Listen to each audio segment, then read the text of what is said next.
All right, good afternoon, everyone, and thank you for joining us here in this press conference. Our first batch of Gilas Pilipinas men will have Sotto, AJ Edu, Jamie Malonzo, and CJ Perez. Thank you for the applause, Kai. And now we'll just open it to questions from the media. Just raise your hand and then introduce yourself. You can just ask questions. Morning, Bautista of TV5. Guys, it's less than a day before you fly out. Kamusta naman yung kumpiyansa ng team, and how is your chemistry so far with the short practice time that you guys have?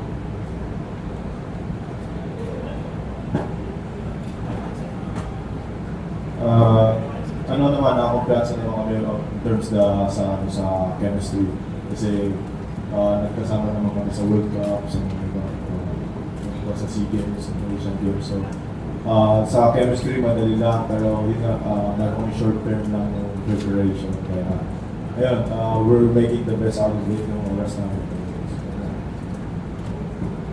Thank you, CJ. We will have a nameplate, of course, for Jamie.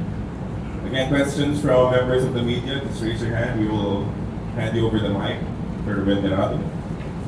CJ, kamusta ka naman? Kakagaling mo lang sa finals sa MVP. Kaya ka na ba? Kamusta naman yung mindset mo coming into this first window after kayo mag-champion sa Sunday? Yeah, after nung PBA, talagang change mindset agad para sa Gilas. And syempre, nag-relax ng mga 2 days siguro. And syempre, dito na tayo para sa bayan. So, yeah. Alright, more questions? Check Batalyones from ABS-CBN for Kai. Wala si Jumar para sa game, sa first game niya. Are you ready para sa mas malaking workload? And of course, si AJ, I don't think hindi siya available. Yeah, always. I think big props kay Kuya Jack and them to step in pala for that spot, and next lang siyempre sa lahat ng players. We're missing 2 key players, so yung the rest will have to step up, and everybody's ready to step up pagdating sa ating gawin units.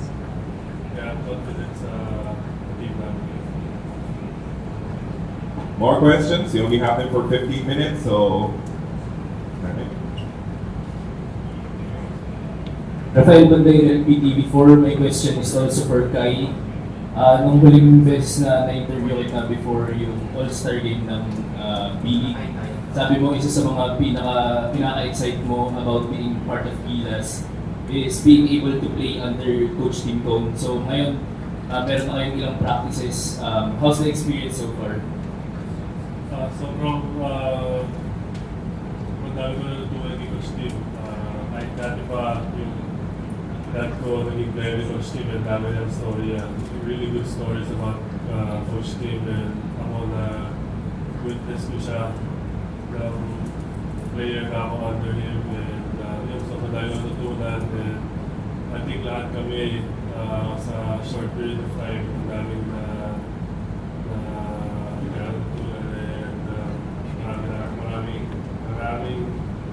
marami kami i-apply pagdating sa game na party. Thank you. Next, just grab the mic. Anyone? I'm Mr. TJ Pineda. Question ko kay Kaden. Sa ngayon, maganda yung karera mo pagdating sa Gilas. So, may future plans ka ba? Kasi nga, kasama pa rin ba yung NBA doon sa mga plano mo? Siyempre, hindi na mawawala yun. Pero one step, kahit lang naman. So, kahit na-focus mo lang ngayong window, then kung ano man mangyari after. Pero ngayon, focus na ako sa mga practices sa next 2 games na.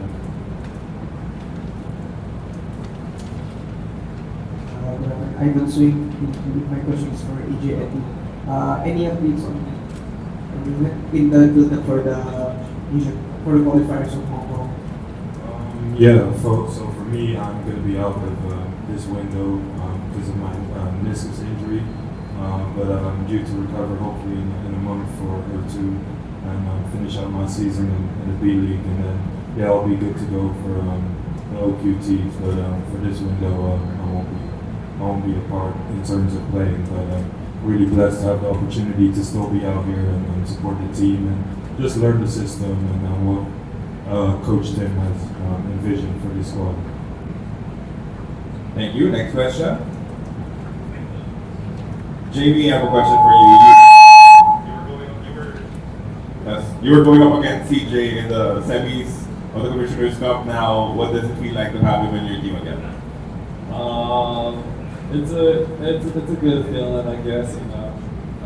CJ got swept us, so I'm not really his best friend right now. Since we're teammates again, we're friends again, and it's going to be good having him on my side this time. He won Finals MVP.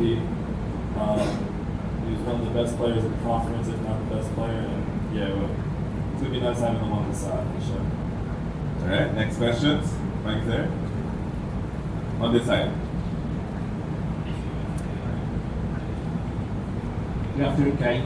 Ivan from the Philippines. Kasi in your last two games sa P-League, you had 18 points and 26 points. So, nakadagdag accomplishment sa iyo ahead of the February game. Yeah, I think so. Happy ako na ginamit na ako last two games. So, ito ako sa sarili ko every time na makakaw ako sa court. So, definitely happy with it. Pero, I always believe in myself na anytime na magana ko full confidence na travel ko.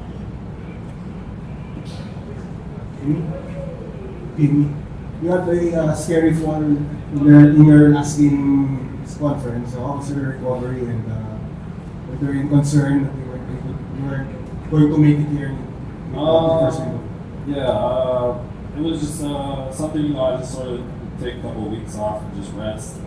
I had a couple of weeks off since losing the playoffs, so I had maybe 2 weeks to rest. And since being in practice, it's just been like a consistent grind to get to that level again. But I've been working, and I'm feeling a lot better now, and I'm excited. Yeah. Ito for anyone. How do you feel about the plan of Coach Tim Cole to have a permanent team for the next 3 to 4 years? At kasama kayo doon sa plan?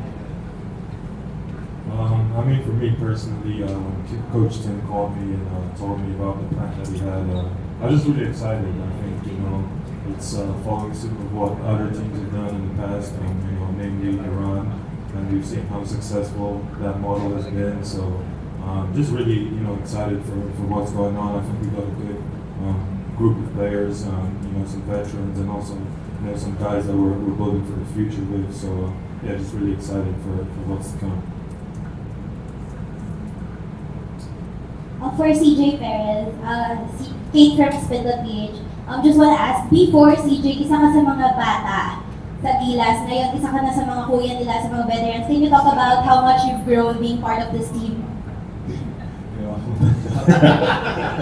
Actually, di ko naman ganun ka veterano, pero syempre I'm still learning sa basketball talaga, and sa pamamagitan ni Coach Tim, mas improve ko pa yung sarili ko as an individual and syempre as a basketball player. So ako naman, sabi mo sa matanda, syempre di ko naman masyadong kabisado yung system pa ni Coach Tim. So kumakapit na rin ako kay Jamie, Gilas Pilipinas. More questions? That side? Okay. For CJ, last year siya dito sa ngayon, PBA Championship, tapos call up ulit sa Gilas. Think of lucky circumstances for you, so gano'n ka thankful dun sa lahat yung mga sacrifices mo and yung hard work mo, nagubuhat pa rin. Siyempre, papasalamat pa rin ako kayo. Natili akong healthy, siyempre sobrang blessed ko na nakakabit ko yung mga ganung bagay dito ngayon sa early career ko. So, ayun, I'm just grateful na, yung Gilas talaga lagi akong tinatawag every time na kailangan ng service. So, I'm grateful na dito ako, and I will continue na mag-serve para sa mga. we may only have a couple of questions left for this group, so last two questions. For Jamie. Jamie, you have been a part of a couple of Gilas teams, and there were roster changes, different teammates, and now there's an unlocking program wherein it's permanent for 4 years. Are you ready to fully commit? And do you think this is a better approach compared to the previous programs? Yeah, 100%. I'm absolutely grateful to be in this position to represent the country. So 100% I'm in. I think what we're doing now is sort of different from the past teams we had, but I think it's headed for the right direction. We put a lot of trust in the coach Tim, and for right now he's been doing a great job, and I've been a player of his, and I know he's going to do a great job moving forward. So definitely. One last question for this group before we welcome our next group.